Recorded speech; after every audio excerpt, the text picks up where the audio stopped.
March 26 வியாழக்கிழமை.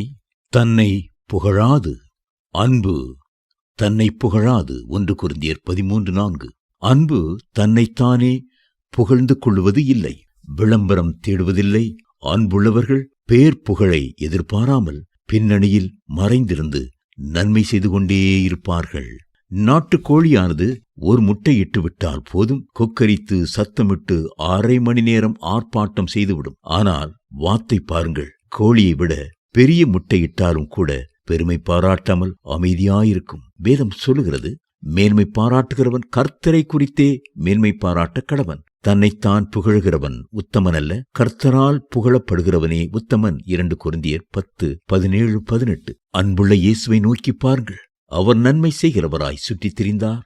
குஷ்டரோகிகளை சொஸ்தமாக்கினார், மரித்தோரை உயிரோடு எழுப்பினார். பல வேளைகளில் நன்மை பெற்றவர்களிடம் அதை யாருக்கும் அறிவிக்க வேண்டாம் என்றும் கேட்டுக்கொண்டார்.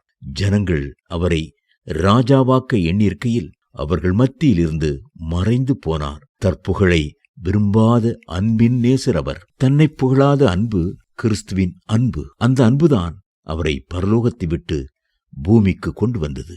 கிறிஸ்துவின் அன்பு பாவங்களும் துரோகங்களும் நிறைந்த மக்கள் மத்தியில் அவரை கொண்டு வந்தது. கிறிஸ்துவின் அன்பு அவரை அடிமையின் ரூபமெடுக்கச் செய்தது. அந்த அன்பு பாவிகளாகிய நம்மை மீட்டதினால் நாம் அழிந்து போகிற ஆத்துமாக்களை மீட்க எந்த தியாகமும் செய்ய ஆயத்தமாயிருக்க வேண்டும். ஜான் ஸ்மித் என்ற ஊழியர் ஒருபோதும் புகழை எதிர்பார்க்கவில்லை. ஒரு முறை அவர் தன் நெஞ்சில் அடித்துக்கொண்டு, தெளிவான பாதையை கர்த்தர் எனக்கு அருளினார். அழிந்து கொண்டிருக்கும் ஆத்துமாக்களின் விலையை காண்பதா என் இருதயம் நொறுங்கிக் கொண்டிருக்கிறது. ஆத்துமாக்கள் இரட்சிப்படைய கூடாதாகில் நான் உயிர் வாழ்ந்தும் பிரயோஜனமில்லை.